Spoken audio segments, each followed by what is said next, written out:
throughout your life as a pianist, playing what I would argue is less chords, less voicings. You still play voicings, of course, but would it be fair to say that you play less of that than before?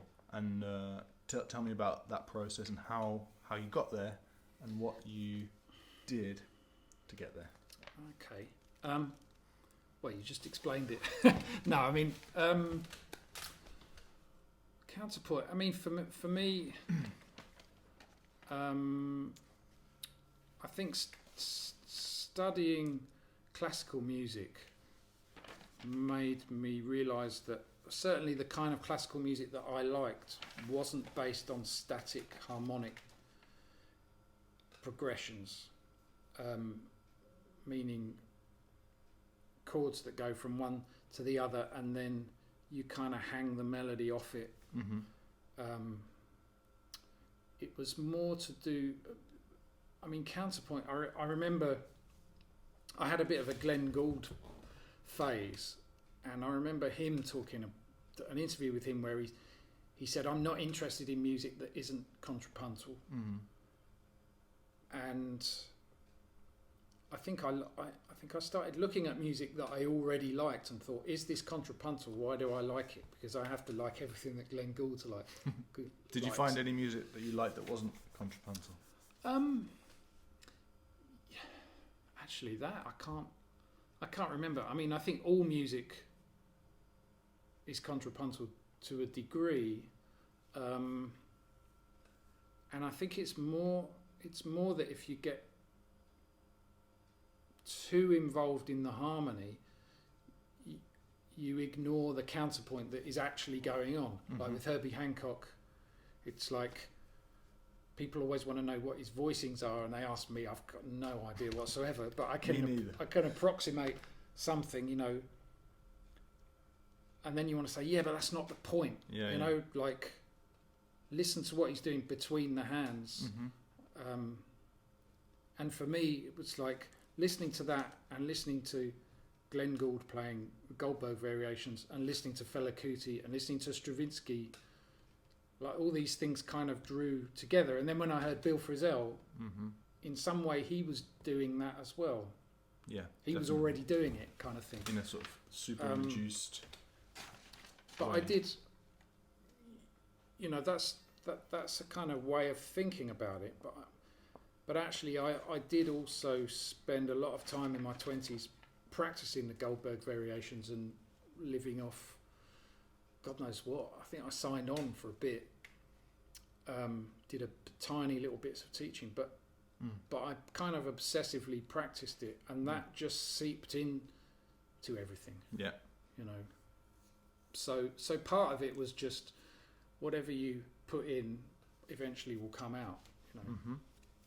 And so there was no kind of specific, like, deliberate improvising practice rather than playing written music like Bach, regarding how to navigate the chords of, because tonight we played, you know, lots of different types of music, lots of different styles, and the cool thing is that and this is a compliment, that you know you play the same way in each tune essentially, you know?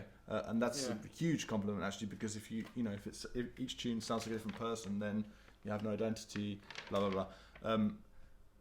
How did you manage to apply that thing to like any piece of music?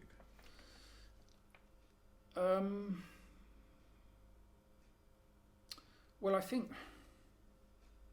I mean, I say this a lot to students. It's like one way or the other, you're going to have to repeat things a lot of times before they become part of your reflex. Like when somebody says G7, mm-hmm. you know, for a while you play G and then you think, where's the seventh? There's the seventh. And then after a while you think, oh, I can play the ninth. You know, and so your reflex becomes, and now my reflex is to go like that. Yeah. But it's the same reflex. Yeah. It's just that I've done that a lot, and I mean, I've always been really bad at exercises. Mm-hmm. Like, so going around the cycle of things in all keys I was terrible at that. So I just used to play the same tunes a lot, and then if I thought, okay, F sharp is not going very well, I'd find a tune in F sharp. Yeah. Because also the other thing about growing up playing classical music and then studying it was, you know, A flat major is not the same as A major. If you imagine all Beethoven's slow movements being in A instead of A flat, or the classic thing for me was Bill Evans playing My Foolish Heart, and in the real book it's in B flat, and it's somehow such a plain key, B flat, but on the record it's in A. Okay. And the first thing that happens, he plays that chord, and Scott LaFaro plays a big open string as a bass player. Well, I appreciate those sharp keys massively as a string player.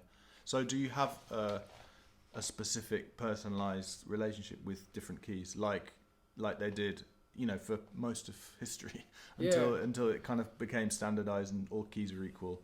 Do you associate certain emotions or certain moods or whatever with B flat or A or G flat, which is my favorite key, for example? I mean, I do, so I'm wondering if you do. Yeah, I think it's not so much that, but I remember pieces of music. There are certain sonorities that I think, that's that. Like I know I don't have perfect pitch, but I know when I hear C major, because I spent ages going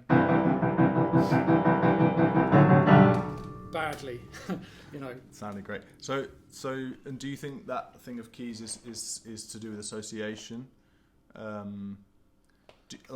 Is it? I think some things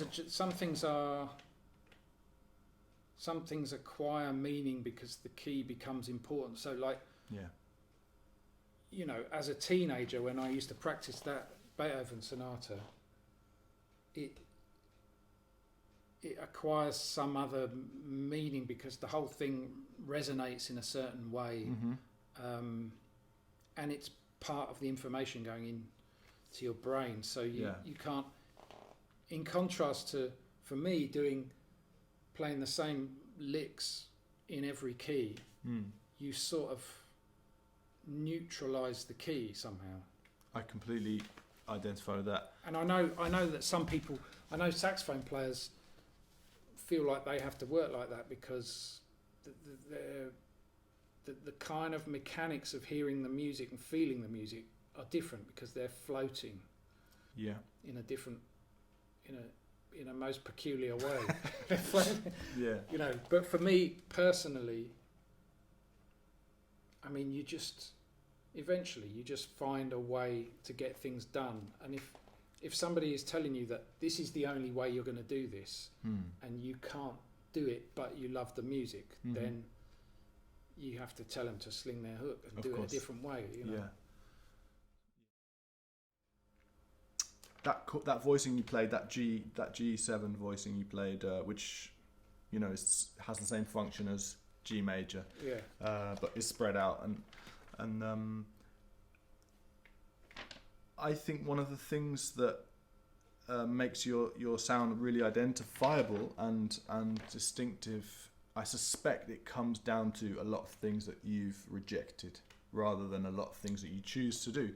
So if I think about all the people who have incredibly identifiable sounds, they've just focused, they've boiled it down to something really, really focused, and I would say that's true about you too. So what are the things that you've rejected along the way? What are the things that you refuse to do? They could be repertoire, could be specific harmony, could be like melodies or types of melodies or anything at all that you just won't do anymore. I would never say never. That's the first thing. Yeah. Sometimes it's a bit of a chicken and egg thing. Do people not call you for it, or do you just give off the signs that you don't want to do it? So like stuff like Joe Henderson tunes. Like I love Joe Henderson. Yeah. And Joe Henderson playing Joe Henderson tunes sounds great, and Herbie playing Joe Henderson tunes sounds great, but I just can't find a way to deal with inner urge. Yeah. For instance. And I used to be able to. Yeah. But now I feel like it's not even, for me, it's not even really a value. It's definitely not a value judgment, No. but it's just my instinct is to look for something like what's in Green Chimneys or what's in some of those folk tunes. Do you think there's something about the content being simple? Is there something about that? I think Inner Urge is a great chord sequence with basically a sort of an improvised line over the top as a melody, and I can't find anything that I can use in it. Yeah. But that's just because I'm not used to looking there in a way. You know, I think one day when I've got loads of time to practice, people like Joe Henderson, Woody Shaw, that whole thing of different pentatonic scales and different, you know, all of these things are just sounds that it will probably be led by me having to do a gig where I go for something I think I don't have anything. Yeah. You know, I mean, like, I play in Julian Siegel's band. There are times in that band where I think I don't have anything. And so what do you do in that moment? I don't know. I think of something. I think I just have to work extra hard to not panic. Yeah. And play less. Okay. You know. So, if I'm gonna, I mean, of course, you never say never because the context sometimes will just ask you to play something that you'd normally never play.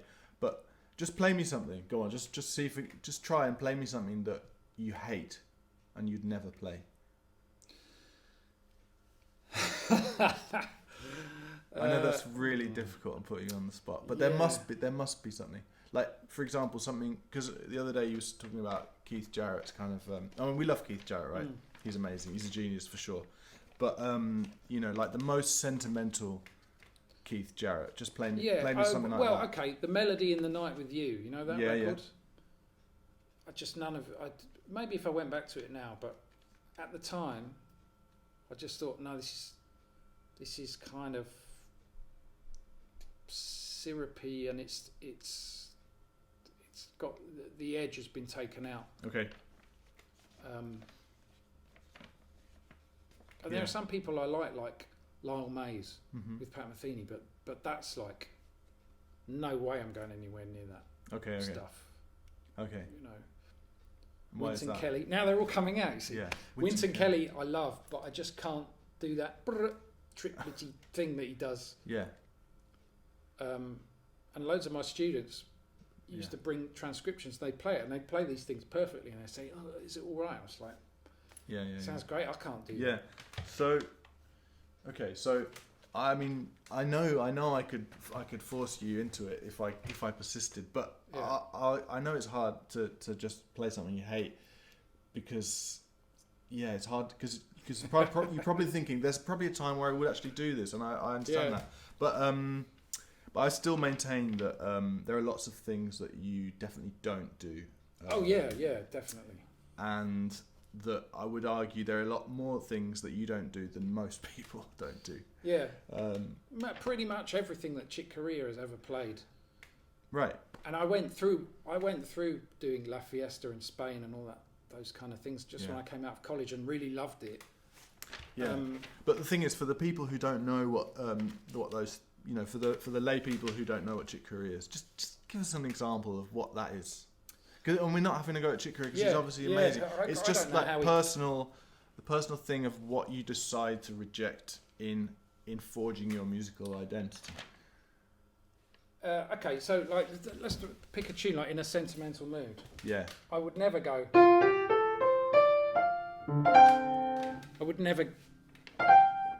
I know you were talking about Baroque ornamentation earlier today, but that's. I think I would just never do that because that says something like this that I don't.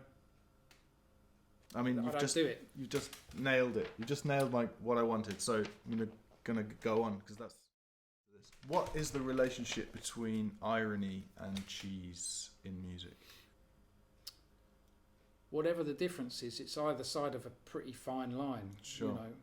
And you get the sense that if you just notated what he plays and took out all the inflection, all the Bill Frisell from it, and just wrote down the notes and then got someone else to play them or got a computer to play them, it might sound really, really awful.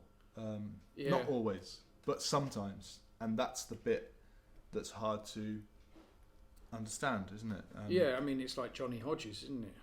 It's like the notes, for me, that area of improvising, the notes kind of get swallowed up by the sound. Yeah. So it's not like, here are the notes, here's somebody's sound delivering you the notes. It's more like, here is a person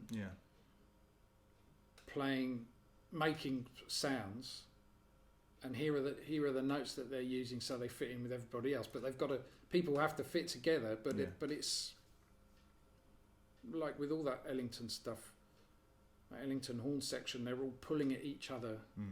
I transcribed something the other day. I was just trying to get a tune down for my solo gig, and I looped a bit and was just transcribing it to try and get the chords. Yeah.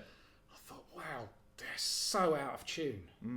Ellington's band, God, they're so out of tune. It's painful. But only when you listen to it on a loop. When you listen to the whole thing, the tuning just kind of moves around. Yeah. You know, that's what's so brilliant about it. Yeah.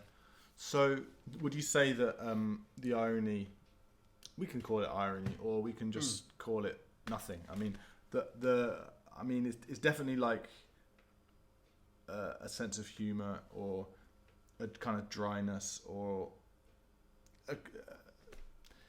I don't know what it is. But would you just simply say that that's just a reflection of when you play music and it makes someone laugh? Like sometimes it makes me laugh what you play, you know. And again, that's a massive compliment. I hope you take it in that way.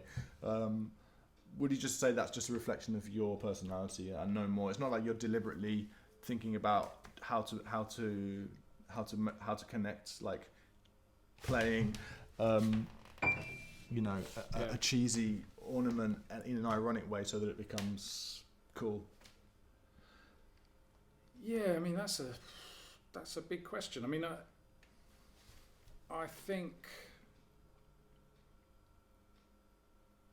think I have a tendency as a person as well as a musician to want to deliver things in a kind of unornamented way somehow. Like I've had loads of discussions with people before in music about, you know, being successful by asking people for success, you know, like going to people and saying, I am doing this and it's really good, and I need some help, and you probably will want to help me because I'm very good. And to me, there's something about that I can't do, and in some way it feels related to the way that I play. Right. Like I don't want to make something sound more pretty than it is. Okay. But at the same time, but you might want to make it. Sorry, I didn't interrupt. You might want to make it sound. Replace the word pretty with something else, and that might be true now. Yeah. I mean, I think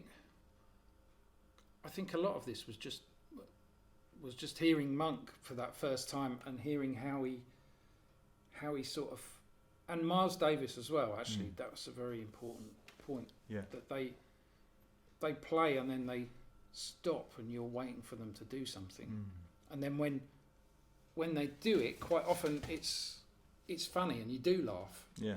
You know, but laughing isn't like. People laugh at all kinds of stuff, and most of the time it's not because the material itself is funny. It's because they've been surprised by something. Yeah. So like I've laughed at jokes that, you know, I wouldn't want to say on Facebook that I'd laughed at those jokes, but it's like somebody was telling it and it just jumped, that punchline just jumped out. It's like, God, that's terrible. You know, you're laughing because of the surprise. Have you got any good jokes that you can tell? No. You can tell on Facebook. No. All right. I'm pretty bad at remembering jokes. Me too. Okay, fair enough. All right, I'm gonna keep going then, because that's. I mean, actually, before I do that, just tell me about Monk. Just tell me a little bit more about Monk, if there's anything you want to add about that, because yeah, like you've been pretty deep into his music, I would have thought, and well, it certainly sounds like it. Yeah. And you've managed to find a way, which is so difficult, to play his music in a way that doesn't kind of miss the point of the music, doesn't miss the identity, but at the same time doesn't just copy what he plays completely. You know, the spirit. You've kind of managed to find the spirit of the music and a certain amount of the actual harmonic content, which is like fundamental to making it sound like the compositions he wrote. So, is there anything else you wanted to say about Monk? Well, actually, it's funny when I think about the first Monk that I heard. A lot of it was the solo stuff. It just happened to be like that on this record that I had. And I remember there was a solo version of Little Rooty Tooty, and it's stride piano, and stride piano was my way into jazz.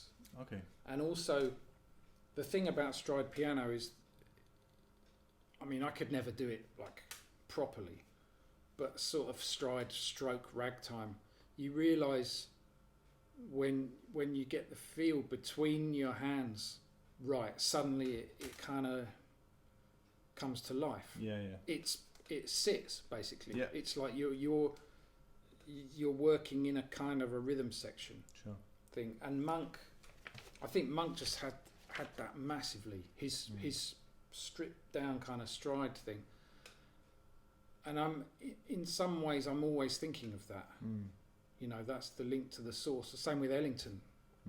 Ellington came through that style. Basie came through, and it's about an attack and a sound. And basically, all the people that I liked, like Ellington, he just had improvised voicings. He used the same voicings quite a lot, but he also occasionally would just go for weird sounds. Yeah. And you could tell it was just the sound and the attack. Yeah. And you can feel how the drums respond to it. And I always just thought that's what I want to do. I don't want to be like burning and have somebody ticking around on the top of me. I want to be like up to my knees in shit of the music, you know. Yeah, that's great. And I remember that.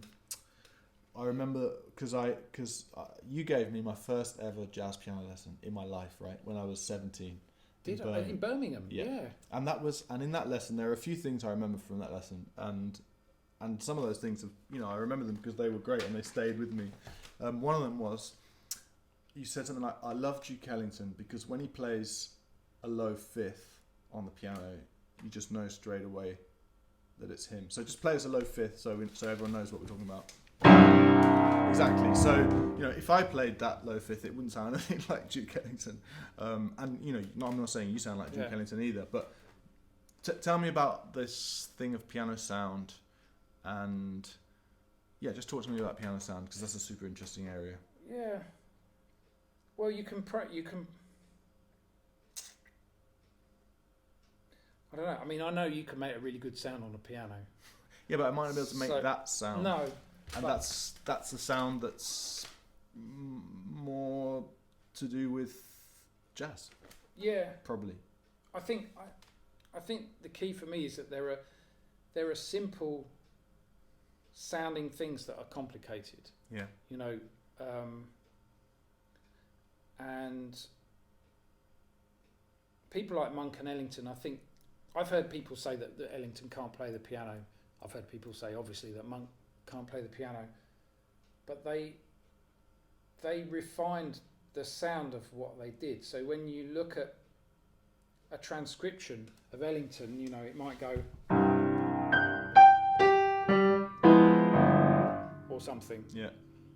You know, I still have no idea really what he's doing, but he has this thing of it darting all around. But but these, you know, you have to have those grace notes. Yeah. If you go, you know, it doesn't, you know, it's got to be that. But then if you play them both at the same time, that's too much. Yeah. So you can spend quite a lot of time just kind of as if you were trying to mimic somebody's accent. You know, like if you're trying to do the difference between a Newcastle accent and a Sunderland accent or something. Can you do that? No, nowhere near. Damn it. Nowhere near. That would be a massively great addition to but, this. But it's like that detail, you know. Yeah, of course. The detail of attack, isn't it? Yeah. And articulation. Do you think sound is the most important thing in music? Yeah, I think so. And do you think it's taught that way? Do you think music is taught that way? Do you think we're encouraged to worry about sound as much as we should, or do you think other things are prioritised? Well, I don't know. I can't really speak for a lot of other teachers. I mean, I feel like, you know, there are some people that play and they have a great sound, but it's not something they think about because maybe they worked really hard and methodically about getting a harmonic language together, and so they know how to impart that knowledge because it's something that you can work hard at, and you can sort of replicate that in somebody else in some way. Yeah. But for me it is the most important thing, and I do try and put that across for the same reason. You know, that it's something that I worked really hard at doing because I had to get from classical to jazz. Yeah. And it's a profound difference in the sound. You know. Yeah. In what sound serves the music? Yeah. Okay. Yeah. So would you say has this got something to do with dryness in music? Dryness being the opposite of reverb, of resonance, of echo. So this is to do with, well, it could be to do with like how much reverb you put on your recordings, but it's also to do with how much sustain pedal you use when you play, which compared to most piano players, I would argue is less. You know, I'm generalising massively, but you definitely play quite dry, you know, which is distinctive. Yeah. I think that's another Glenn Gould thing, actually. Okay. I noticed that he was able to get a difference between between voices in a texture by kind of almost hammering things out in quite a rude sort of way. Mm-hmm. And I think that appealed to me because it sounded like jazz. It sounded like three different people in a room playing one piece of music, and there would be like inappropriate counterpoint, I suppose you would call it, like somebody comes crashing in with a thing, like Mingus. Yeah. But it's like, that's great because he's crashing in. Yeah. It's not respectful. Yeah. At the same time, Keith Jarrett can play very respectful counterpoint that's surprising because he's got a whole brain that can go into very disciplined harmonic areas and he knows his shit about it, you know. Yeah. Mm-hmm. But I like that. Yeah, I like that collision. Okay. Sound is the most important thing for you in music. I would definitely say that for me as well. But what about like individuality? So there are a lot of, there are jazz musicians, any kind of musicians who have really distinct personalities, and we've spoken about why that might be. Maybe they like take loads of stuff out rather than add loads of stuff. Those people, do you value that individuality, that kind of weirdness above other things that maybe we're taught to really celebrate? For example, like just for example, like encyclopedic knowledge of jazz melodic language or digital virtuosity, stuff like that. Is that something, because you seem to play with people who are quite colourful or quirky or however you want to describe it, you know what I'm talking about? Yeah.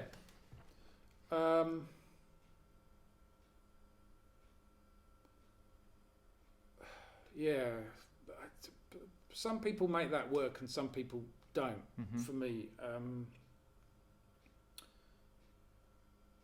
I think.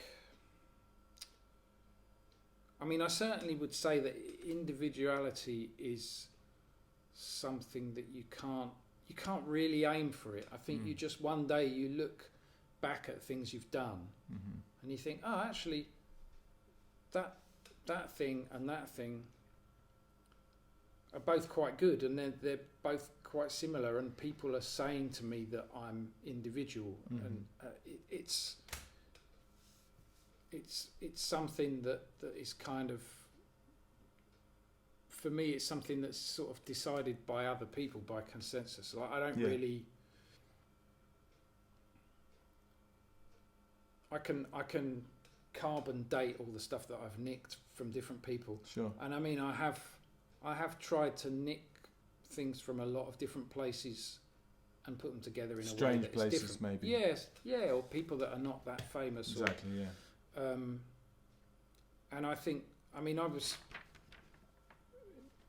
even as far back as the 80s. I think I was thinking everything has kind of been done now in its purer sort of form. If jazz was ever a pure form, which I doubt.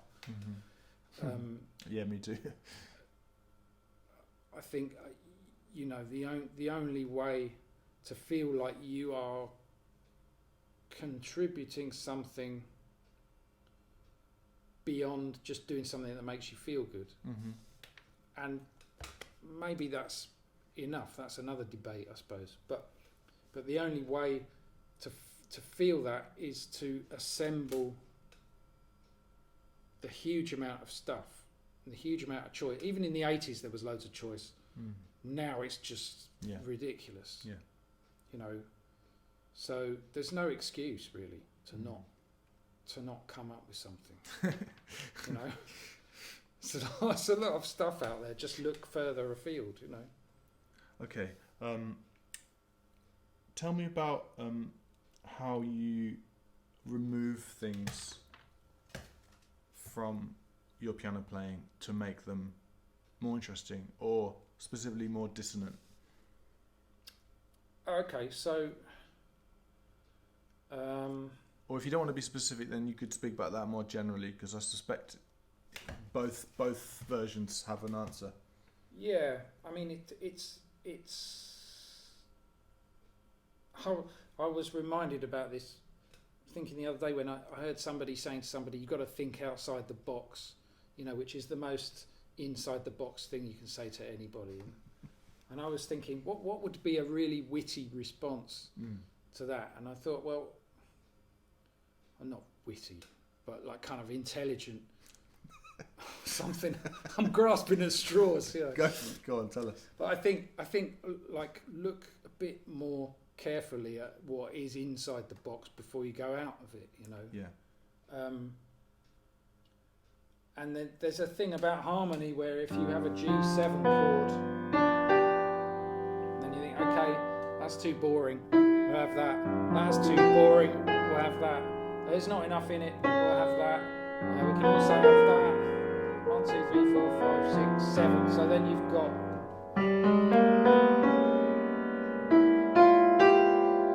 And then you put the D in as well. Then you've got every note of a scale. So you get these chords like that, but you don't hear. Like if you have 8 people in a room all telling rude jokes, you don't get offended because you don't hear any one of them enough to, you know. So this is the 8 people in a room, but if you took a lot of it out, that's a lot more brutal, and also it sounds better when you go.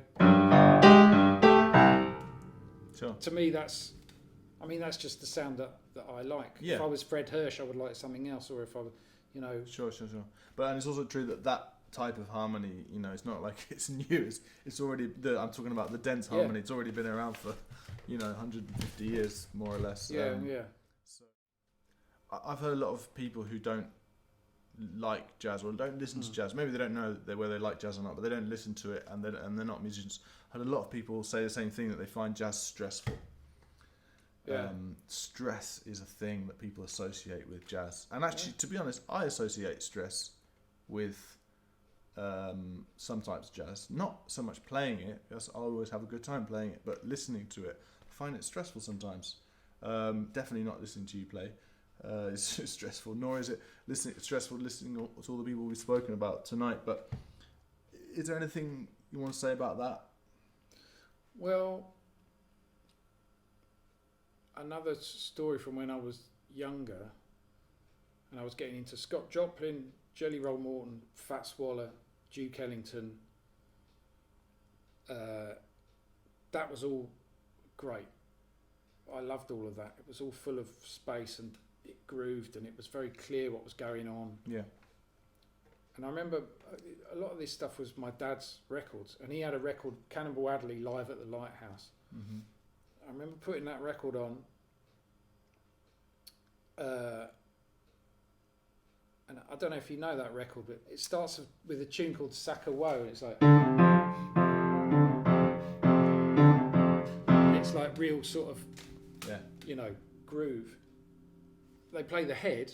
It's like a blues, and then they go into the walking thing. Yeah. And I remember thinking, what the fuck? Yeah. What just happened? Everyone's playing at the same time. All the things that everybody thinks about jazz. It's all people playing at the same time.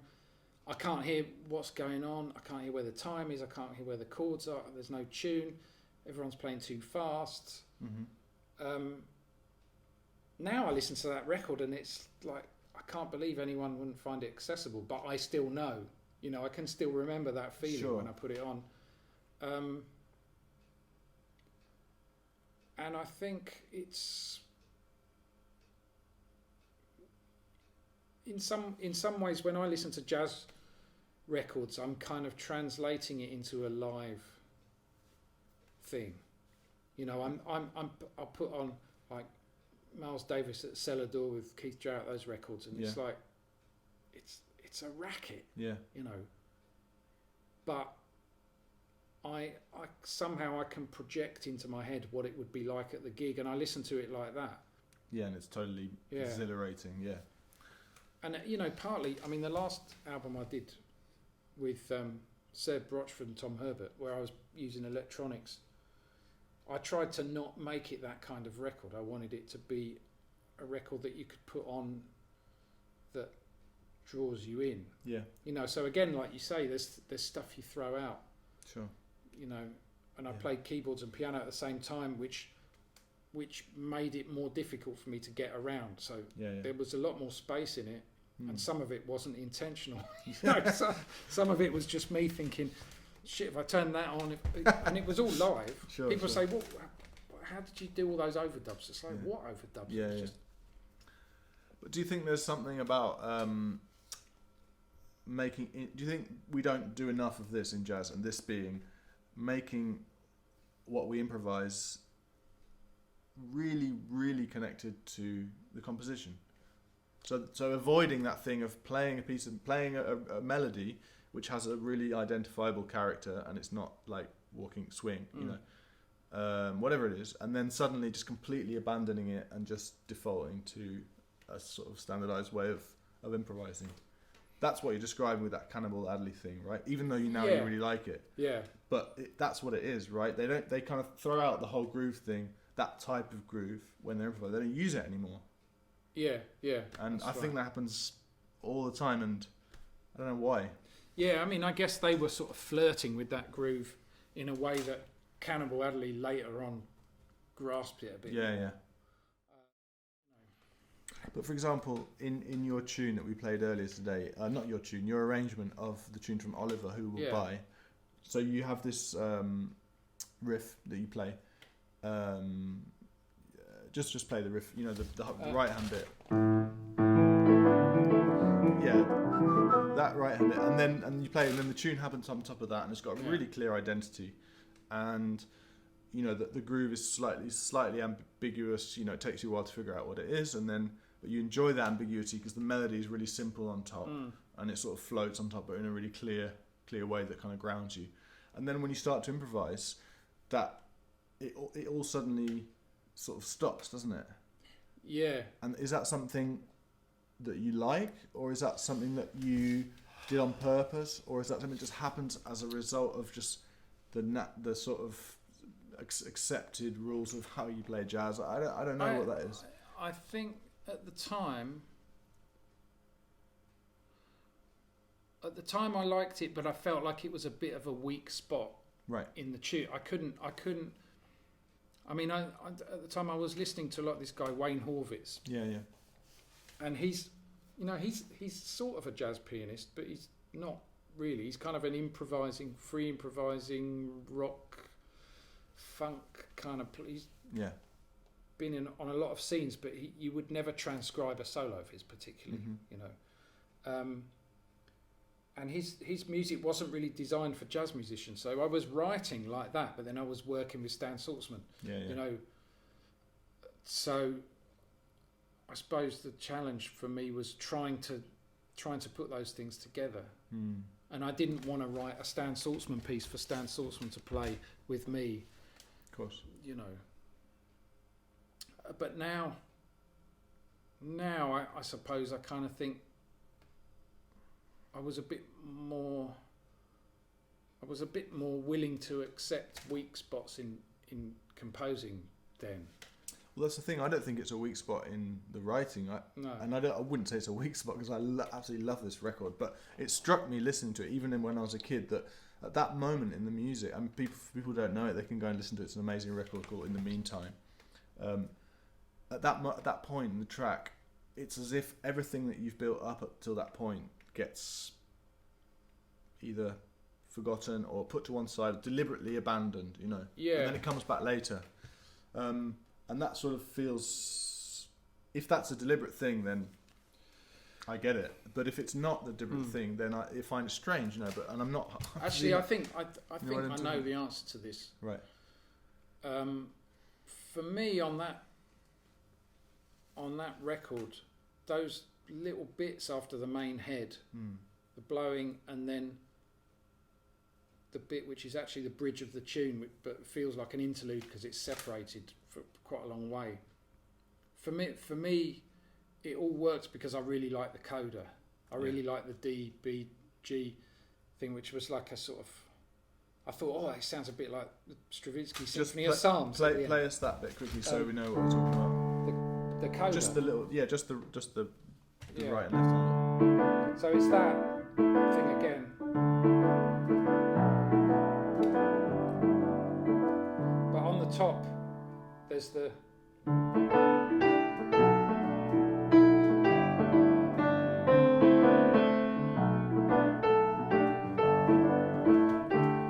Yeah. And because the cycle in the bass is a different length to the melody, you get sort of different harmonisations all the time, but from basic things set up. Yeah. Okay. Do you think it's meaningful to teach the blues, for example, without trying to understand what those sounds could have meant to the people creating them, trying to understand, because obviously we can't understand. In that kind of society, around the beginning of the 20th century. Yeah. What does it mean to separate all that historical stuff and all the what we can kind of broadly describe as technical stuff about the music, how it works specifically, Well, I think, for me, a lot of the issues with this stuff start in school. So I think a lot of for instance, the conservatoire courses in this country, and the ones that I've taught on, they do teach some history, but it's kind of it's like a specialist sort of side option thing almost, as far as I can tell. I don't know if that's true, but it always felt to me like, if somebody's 18 or 19 and they're playing the blues and they haven't looked into that, it's unlikely that they're going to be good enough at playing the blues to get into a conservatoire. Well, that was my idealism, I think. You know, back when I started teaching. Yeah. You know, I thought there was a certain amount that people assumed because there was a lot of technical stuff to get through. And the reason that there's a lot of technical stuff to get through is because conservatoires are still run by a classical kind of mindset, I suppose you could say, and they're used to assessing things in a certain way. They're used to teaching things, imparting knowledge in a certain way, and all of this stuff is slowly changing. I realise that. Yeah. But it's. I think if you try and do that at conservatoire to make up for what's been missed in school age, you'd probably be a bit split down the middle with stuff. You know, it's like on the one hand you need to know all this history and immerse yourself in the lives of these people and what led up to the lives of these people, and on the other hand we're telling you that an E natural doesn't work and an E flat does, but you may take 2 years to figure that out for yourself, but when you know that that's an E flat and not an E natural, because of all that time, you really know it. Yeah. You're not told it and then say, okay, this is what you use for C minor. Yeah, you just use it, and it doesn't go with any accompanying feeling. So I think I think the higher education thing is dealing with a difficult situation that is given to it a bit. I would agree with that, and I couldn't agree more that the way we're taught history in our schools, you know, from a young age is criminal, really criminal. Yeah. But I would also say that, you know, conservatoires could definitely do a lot more to make our awareness of why those sounds were created move in parallel with things about E naturals and E flats, and I think that would make for a better situation all around. You know, when I was there, I never wrote about sociological things, historical things, and even when I was doing jazz, it was like I looked at the music, did transcriptions or looked at scores with a pencil, and it took me all week to do that. You know, and that was what I was good at, and I was crap at history at school. Yeah. And you know, I mean, to be honest, I would find a history component difficult. I mean, I think you know, the awareness. There's a certain amount of awareness that is assumed when you get to college, and maybe that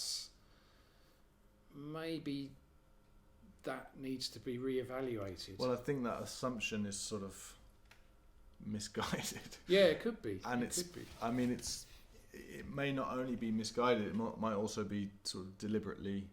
I'm not speaking about you. I'm speaking just totally generally, deliberately blind. Let's say. I mean, the thing about schools, about history in schools is just, I can't understand how it's still the way it is, and that's definitely something that needs to be changed right now, and that would definitely have an impact on, you know, we get all the way from that, we get impact on playing jazz and how aware we are, you know, when we play that music.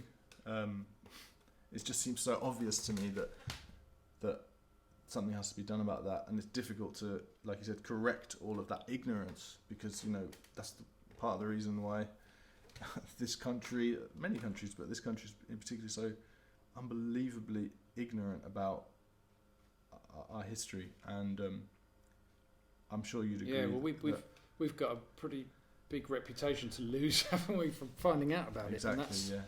And I'm sure that, you know, that would have an impact, a positive impact on how we made music, actually. Yeah. Definitely. So, thanks, Liam. Thank you. Thanks It's for been talking to me. it's been nice to Yeah. vent.